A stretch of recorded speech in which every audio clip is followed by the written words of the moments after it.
Það finnur 8 stiga sigur í hörkuleik í Blúhöllinni í kvöld. Hvað þetta var svolítið spennandi undir lokin? Já, þetta var bara hörkuleikur, spennandi allan leikinn, vissum það alveg að það er frábært lið sem að KR er með og góð liðið í dag. Lendi í villuvandræðan með ykkar mikilvægasta leikmann Hörður Axel Vilhjálmsson í fyrra hálfleiknum. Var ekkert erfitt að navigata það svona inn í seinni hálfleikinn og lokaminútu? Já, bara sérstaklega erfitt í fyrri hálfleiknum.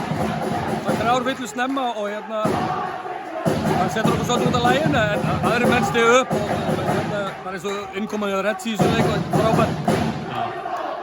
KR-ingarnir hanga í ykkur og eru yfir á, ég meina, bara í mörg skipti í þessum leik.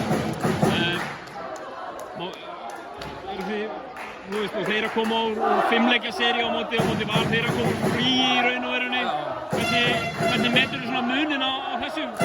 Það er rosalega erfitt, við vorum að ræða þetta bara daginn. Erfitt að segja hvað er betra í þessu. Við vorum bara hungraðir að spila og mér finnst við ekki vera ryðgaðir á einn hátt og við höfum verið að koma úr 9 daga pásu og þeir eru nýlega búin að spila. Já, hvað er betra? Ég get ekki sagt það. Takið fyrsta leikinn á heimavelli, hlýtur að vera þægileg tilfinning að vera allan búin að merkja við fyrsta leikinn í þessari seríu. Já, bara gríðarlega mikilvægt og virkilega velgert, bara vel exekutaður leikur hjá okkur. Næsta leikur inn í Vesturbæ, hvað þarf Keflavík að gera til þess að halda sigurgöngunni áfram þar? Við þurfum að reyna að hægja á þeim og eins og við vorum að reyna að gera í dag og svo þurfum að vera nálægt skotmönnum þeirra. Það er allir hjá þeir sem geta skotið boltanum og það er það sem við verðum að reyna að gera. Frábært, takk. Takk.